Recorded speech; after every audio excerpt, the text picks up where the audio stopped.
Thank you, Mr. Chairman. Thanks to both of you for being here. I also appreciate your commitment to protecting the rights that we hold dear as Americans and our security.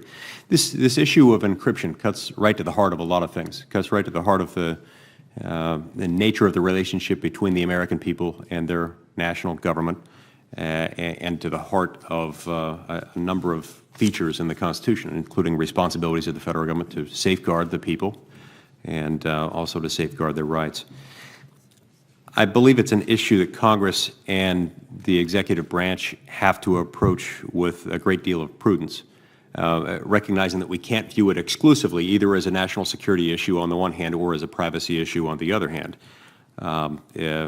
We have to view it holistically, understanding that we've got to find a resolution to this that respects all the interests at stake.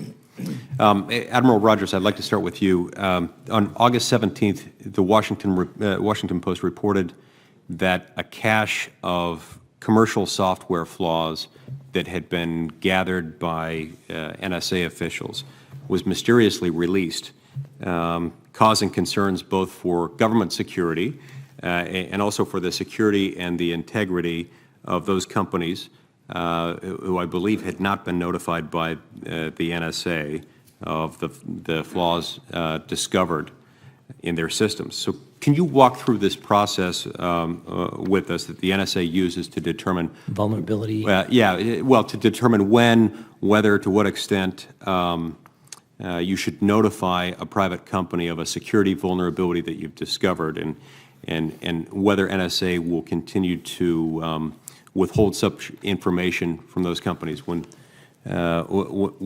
you're holding those and there are some clear concerns about the security of your own systems. So there's a vulnerability evaluation process interagency that was started in 2014 that we continue to be a part of, whereas NSA and other entities, not just us, become aware of zero-day vulnerabilities, so to speak, those vulnerabilities that we don't think others are aware of that haven't been patched or addressed, that we raise those through an interagency process where we assess what's the impact of disclosing or not disclosing. I have said publicly before, I think over the last few years overall, I think our overall disclosure rate has been 93% or so of the total number of vulnerabilities using this process since 2014. And we continue to use that process. Okay. So you do that on a case-by-case basis? Yes, sir. On the totality of the circumstances.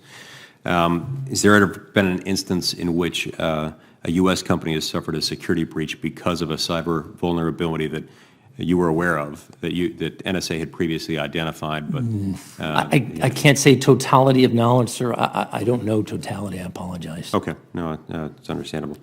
On Sunday, just this past Sunday, the Wall Street Journal published a report on the methods of ISIS, the methods that ISIS is using, in which there were some experts who concluded that low-tech communications, including things like face-to-face conversations, handwritten notes, and sometimes the use of burner phones, have proven to be just as much of a problem for Western intelligence officials as the use of high-end encryption by our adversaries.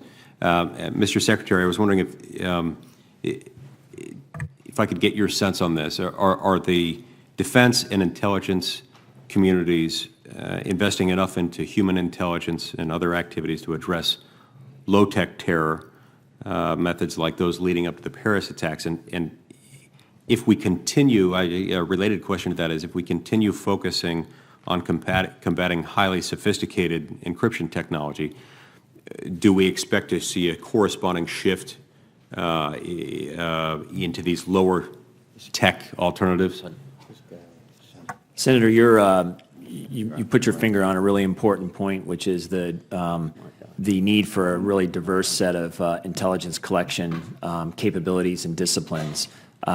Capabilities that go after the high end using the best of our technology available, but also capabilities that draw upon individual case officers, area expertise, language expertise, and presence on the ground in a lot of places around the world where we can, in a very granular way, pick up what's going on and identify threat actors who, as you note, may be using relatively unsophisticated mechanisms for planning and plotting attacks against the U.S. homeland and our allies.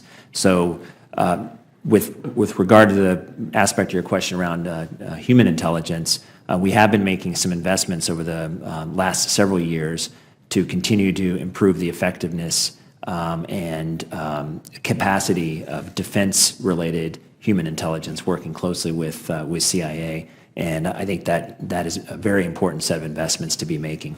Senator, can I add one comment? Sure. That would be okay. I think what that article highlights is the fact that we are watching ISIL use a multi-tiered strategy for how they convey information and insight that runs the entire gamut. And so I think for us as intelligence professionals, we've got to come up with a strategy and a set of capabilities that are capable of working that spectrum. It can't be we just spend all our money focused on one thing. I don't think that's a winning strategy for us, if that makes sense. Understood. I've got a couple of other questions, but my time's expired, so I'll submit those in writing. Thank you very much. Senator Heinrich.